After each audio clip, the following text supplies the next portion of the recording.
Good morning, everyone. My name is Matthew Gagliotti, and I'm the head of the Justice Department's Criminal Division. Thank you all for joining us today as we announce the largest coordinated healthcare fraud takedown in the history of the Department of Justice.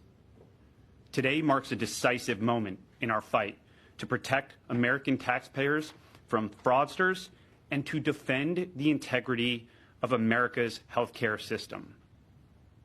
We are announcing today charges against 324 defendants for their alleged participation in healthcare fraud schemes involving approximately $14.6 billion in false claims submitted to Medicare, Medicaid, and other healthcare programs.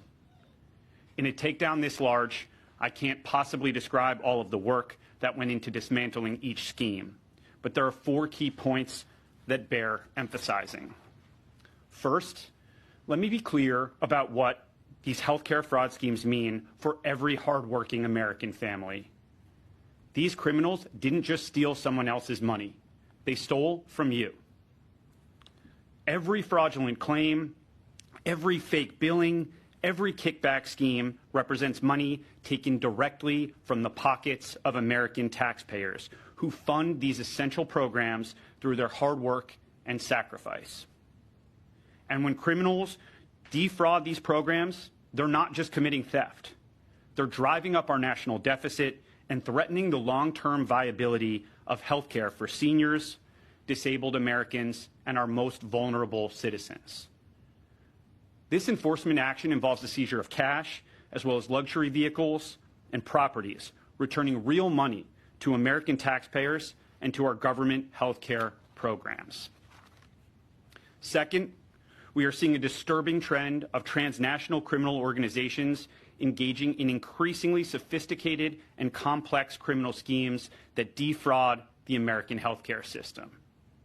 As part of this takedown, we've identified and charged defendants operating from Russia, Eastern Europe, Pakistan, and other foreign countries. These individuals have infiltrated our healthcare system to steal American taxpayer dollars.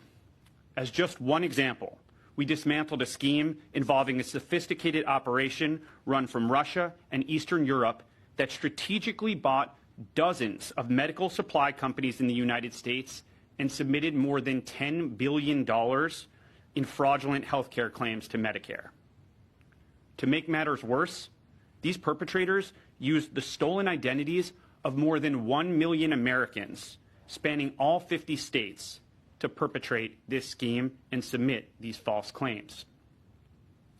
But I'm pleased to report that federal agents intercepted and arrested key members of that organization at U.S. airports and the U.S.-Mexico border, cutting off their intended escape routes. The days of transnational criminal organizations using the American healthcare programs as their personal piggy bank are over.